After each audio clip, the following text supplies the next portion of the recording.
नमस्कार दोस्तों, स्वागत है आपका मेरे साथ देश की बात के अंदर। जो ये आधार कार्ड है इसको लेकर के बहुत ही स्पष्टता आई है और निर्णय लिया गया है कि आधार कार्ड किसी भी व्यक्ति की नागरिकता का पहचान पत्र नहीं है और आधार कार्ड किसी भी व्यक्ति की नागरिकता का पहचान पत्र नहीं है और नहीं है। आधार कार्ड किसी भी व्यक्ति की नागरिकता का पहचान पत्र नहीं है, पहला। दूसरा, आधार कार्ड को डेट ऑफ बर्थ का भी लास्ट सर्टिफिकेट के रूप में स्वीकार नहीं किया जाएगा। तीसरा, आधार कार्ड को जन्म तिथि के प्रमाण के रूप में भी स्वीकार नहीं किया जाएगा। आज दोस्तों हम एक विषय पर और बात करेंगे और वो है दक्षिण भारत का। अब हम बात करते हैं दक्षिण भारत भाजपा और उनके परिवार के लिए हमेशा से एक कठिन प्रश्न रहा है और संघ भी इस पर दशकों से काम कर रहा है इस मुद्दे पर। लेकिन अगर हम कर्नाटक को छोड़ दें तो भाजपा और उनके परिवार के लिए दक्षिण भारत ही कर्नाटक माना जाएगा। ये हाल दक्षिण भारत में भाजपा का है।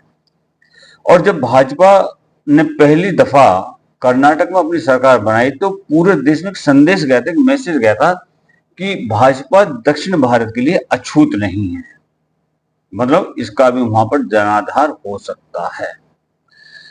वरना पहले ऐसा माना जाता था कि भाजपा हिंदी पट्टी की पार्टी है, हिंदी वाले इलाके में ही इसका रुतबा है और लोग कहते थे कि भाजपा गो पट्टी की पार्टी है, मतलब जहां पर गाय पाली जाती है। हिंदी पट्टी में एक राजनीतिक दल है जनसंघ और भाजपा। कांग्रेस कहती थी कि भाजपा दक्षिण भारत के लिए अछूत है। तो इस समस्या का समाधान क्या है? सुनकर आप लोगों को बड़ा अजीब लगेगा, लेकिन यह सच है। केरल में भाजपा के 3 जिला प्रमुख जो हैं वो ईसाई हैं, क्रिश्चियन हैं 3। भाजपा ये समझ रही है कि केरल में अगर कुछ चमत्कार करना है तो ईसाइयों को समझना होगा। इसी केरल में विनाद भी है, वायनाड भी है, जहां से पहले राहुल जी आए और अब प्रियंका जी वहां से एमपी है। ये केरल जितना ही महत्वपूर्ण है और वामपंथी, एक वामपंथियों का है और दूसरा कांग्रेस का वहां पर गढ़ है। इन दोनों के बीच में भाजपा को अपने लिए कुछ राजनीतिक जमीन तलाशनी पड़ेगी और तलाश रही है। अगर सब कुछ आपसे है तो फिर सरकार किसकी है? भाजपा को लगता है कि इस बार सरकार जो कुछ हासिल करेगी, केरला के अंदर जो कुछ हासिल करेगी वो शशि थरूर की वजह से होगा। शशि थरूर जो हैं वो केरल को अपना भाग्य बना सकते हैं। जिस तरह से भागीरथ गंगा को धरती पर लाए थे, इस तरह से ही भाजपा को केरल के अंदर में शशि थरूर ला सकते हैं। गंगा आएगी और वो तभी जिंदा भी रहेंगे। अब भाजपा समझ गई है कि केरल में थरूर जितना बड़ा चेहरा इनके पास में नहीं है और केरल की एक और खासियत यह है कि यह 100% लिटरेसी वाला राज्य है। यहाँ पर एजुकेशन का रेट बहुत ही हाई है।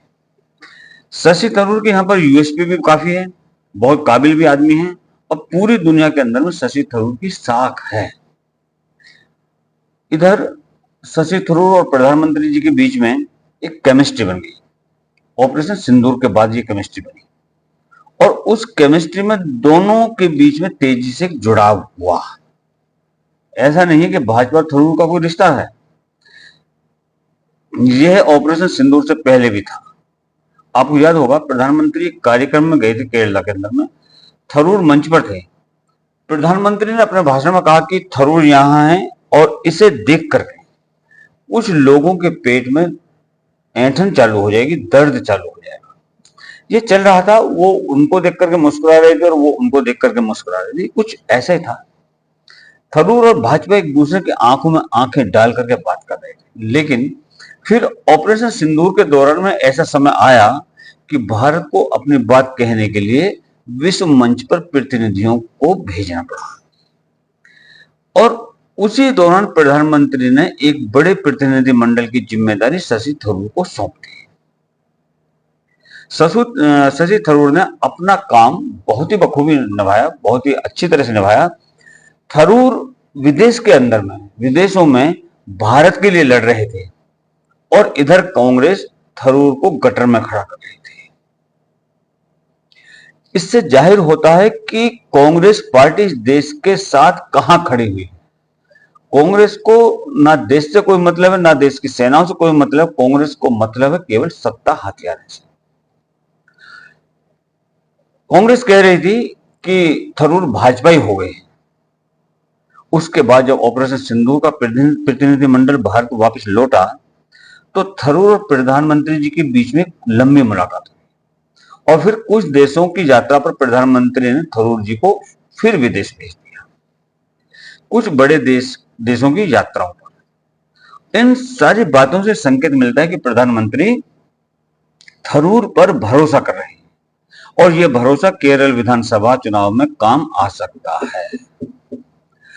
भाजपा वहां राजनीतिक जुलूस के लिए एक दूल्हा ढूंढ रही है, उनको दूल्हा चाहिए भाजपा को, और भाजपा का मानना है कि शशि थरूर इसके लिए उपयोगी व्यक्ति हो सकते हैं।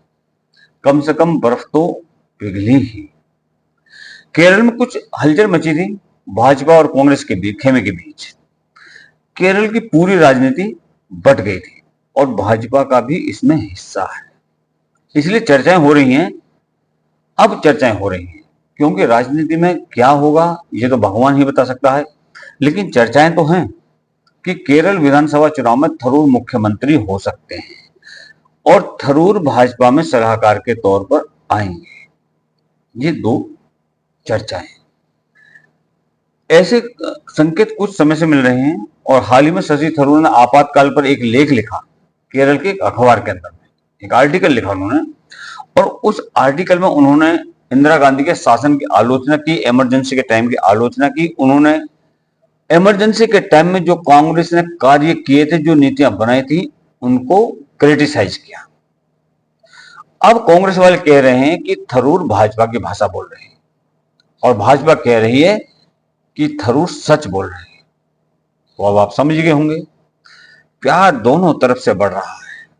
ये प्यार तो चल रहा है, तो थरूर कांग्रेस को अलविदा कब कहेंगे और बीजेपी की कमान कब संभालेंगे, ये बात कोई नहीं कह सकता, क्योंकि कांग्रेस में उनके लिए कुछ बचा ही नहीं है।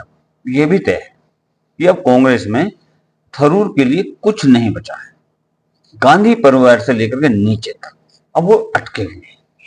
कांग्रेस कब टूटेगी, और भाजपा ने उनके लिए अपने दरवाजे खुले रखे कि वो उधर से छोड़ें और भाजपा के अंदर आ जाए। वैसे भी पूरी कांग्रेस के अंदर में शशि थरूर से बेहतर कोई नेता आज की तारीख में नहीं है, लेकिन कांग्रेस को थरूर की जो अच्छाइयां हैं वो दिखाई नहीं दे रही, वो नजर ही नहीं आ रही। ये भी सभी को दिख रहा है और ये भी सच है कि थरूर सीधे प्रधानमंत्री के द्वारा जुड़ रहे हैं। इससे भी बहुत फर्क पड़ता है कि आप किसके द्वारा जुड़ रहे हैं। ये बड़ी पार्टियों में इससे बहुत फर्क पड़ता है। तो जब थरूर को नरेंद्र मोदी ने जैसा बताया जा रहा है, तो स्वाभाविक है कि भाजपा को ये समझ नहीं आ रहा कि विपक्ष कहां है, क्योंकि विपक्ष के जितने भी नेता, कांग्रेस के जितने भी नेता, अच्छे नेता थे, वो सारे ही कांग्रेस का दामन छोड़ करके जा चुके हैं। और केरल में भाजपा की तमाम कोशिशों के बाद भाजपा इस राज्य के स्तर पर एक बड़ा नेतृत्व खड़ा नहीं कर पाई आज तक।